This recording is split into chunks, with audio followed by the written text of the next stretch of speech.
Yo guys, welcome back to another video on the channel, and today I'm going to be showing you guys how to get easy headshots in Modern Warfare 2 to complete your polyatomic challenges. Quickly before we do get into today's video, if you aren't already, be sure to subscribe to the channel, notifications turned on so you miss any more videos on the channel. If you do enjoy it, smash thumbs up and let me know your thoughts on this in the comments below. Also, if you've got any more questions or anything, again, let me know in the comments below. I'll answer them as soon as possible, but let's jump straight into it right now. Okay guys, so as you can see and as you may have seen from yesterday's video, I have finally unlocked the Orion camo, meaning I have gone and done headshot challenges with every single gun in the game. So I'm going to break it down which sort of guns you should be doing in certain game modes.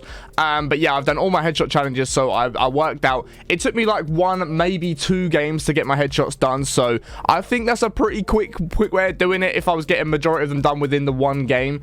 And we're going to talk about the different classes you want to use and the game modes you want to be playing. So the 2 game modes I was basically playing were Shoot House or the tier 1 playlist, and I was filtering it to domination and hardpoint purely for the fact a lot more people run mid-map and they're sort of like in closer areas and it's easier to get the headshots, because the closer you are to someone, the easier it is to get a headshot. Obviously it's not going to be point blank, but if you're trying to shoot at like this far, for example, a headshot is way easier to hit than it is at this distance, because you know you can be a lot more accurate, the guns don't move as much, and the head's a lot bigger on your screen anyway because it's closer to you. But yeah, I was playing tier 1 domination or tier 1 hardpoint, or I was playing Shoot House, and I'll show you which guns I was doing in each game mode right now. Okay guys, so majority of the primary weapons I actually done in Shoot House because it's very easy to do. You know, they're powerful weapons, they've got good ADS speeds and stuff like that.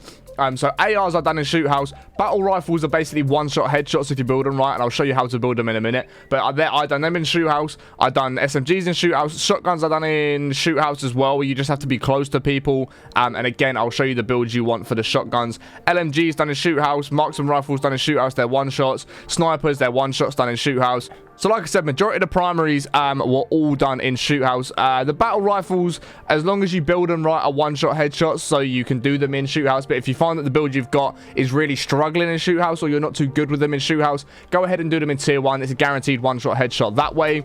So when it comes to pistols, I've done the Deagle, the Balisk, and the X13 auto in Shoot House, and then the X12 and the P890 I ended up doing in hardcore, just purely for the fact it's a guaranteed headshot. And in Shoot House, it's not a guaranteed headshot, so you have to have a really good trigger finger to be able to get a headshot, and good accuracy to be able to get a headshot with these 2 pistols. So other than these 2 pistols, I've pretty much done everything in Shoot House, which made it very easy. You can see the sort of builds I was using. So I'd use a optic that I'm very comfortable with. The Chrono Mini Pro for me is what's good. So red dot sight, it's not zoomed in anymore any further, but it's better than the iron sights. I put an ADS laser on, so my ADS speed's good. This is how I built up majority of my guns, by the way. SMGs, LMGs, ARs, and again, I'll show you the battle rifles and stuff like that in a moment. The barrel that I'd run had a better ADS speed, better movement. I was using these all as SMGs rather than ARs, LMGs, stuff like that. I tried to build them the best mobility, the best ADS speed and stuff like that I possibly could. 60 round mags, obviously you want the biggest magazines you can have, and then a rear grip that again done the ADS speed. So you can see it's a lot of ADS speed and movement attachments that I did have.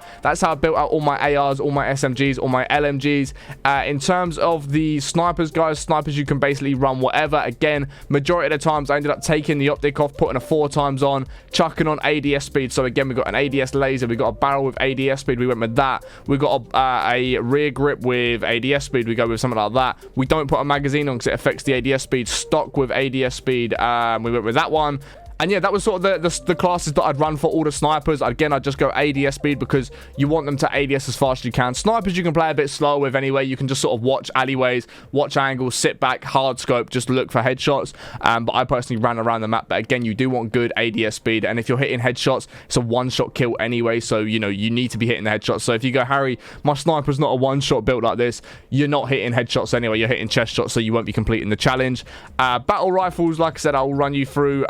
Why is the MP7 there? So battle rifles, ones like these, I would go actually a little bit different with these. I'd go something like this suppressor, which increases the damage range. I'd go with the best barrel for damage. So I'd go with like that one because it's got the best damage. I'd go with a 4 times sight so I can see a little bit further.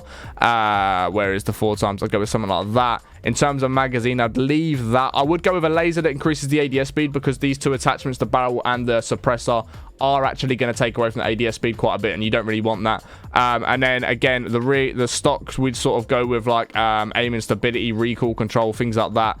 Where are they? There's a couple that have got like recoil control and stuff. Recoil stabilization, yeah, I'd end up going with the FTAC Ripper there for that recoil stabilization and tuning it so the recoil stabilization is actually very good. So between shots, if it's not one-shotting for whatever reason, it's a two-shot. Say, for example, even if you hit a chest shot, you don't hit the headshot, or you're a bit further away and you don't hit the headshot, or you do hit the headshot, but it's not a one-shot from that distance, it just means the recoil from that next shot is going to be very, very minimal, allowing you to hit that next headshot very, very easily, be able to get the headshot challenge completed.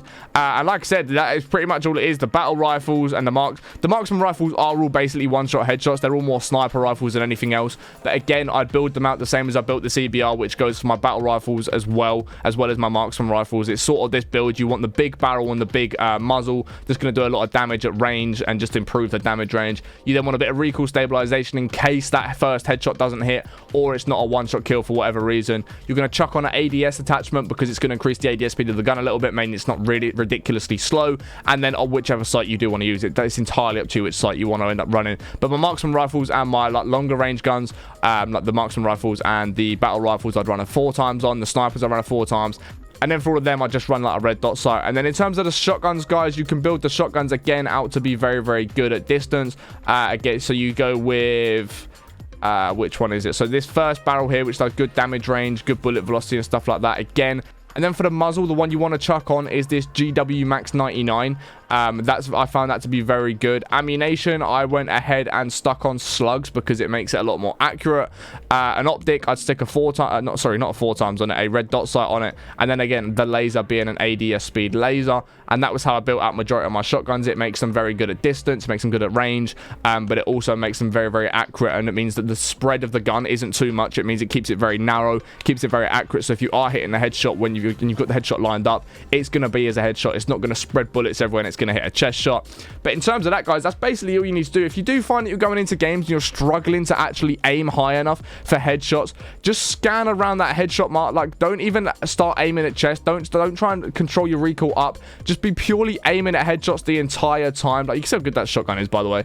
But yeah, if you are really struggling for headshots, you just want to make sure you are just aiming high. You're better off aiming high and bringing the recoil down to get that headshot, rather than, I see a lot of people doing it this way. They'll be aiming in and they'll start around the chest sort of area, the body area, and try and control their recoil up. But a lot of the time, you've ended up killing people by the time you've got to the chest, or like the upper chest, the upper body part, before you've actually got to the head. So you're actually better off bringing it down and making sure those last bullets connect with the head, rather than trying to bring it up, because it just means that you end up going to get chest shots. A lot of your headshots aren't going to count. And just aim high, guys. Like, just genuinely start aiming high. If you are really struggling with headshots and you're really struggling to get that aim, come into the firing range, practice getting headshots, go into a private match, play against bots and get used to aiming higher, getting those headshots. I mean, if you're watching this video as of right now, I'm assuming if you're doing polyatomic challenges, you're a pretty good player anyway, because it's quite early on within the game cycle, and not a lot of the bad players that can't really get headshots very easily, which is fine, but a lot of those sort of people won't have really been getting to polyatomic yet. But you can see, like, my aim right now is, especially on these nearer people, which is, like I say,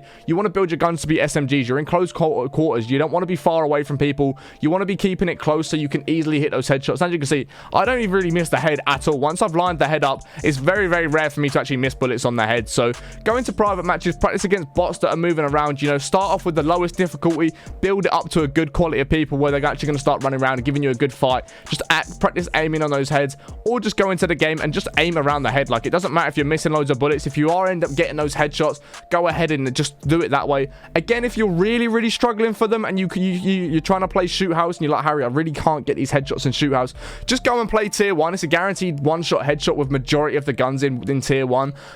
You just have to listen out to make sure you are getting that headshot sound. But like I say, go in and play tier 1 if you're really struggling with shoot house. I've done all of mine in like one game of shoot house, every gun in like one game obviously per gun.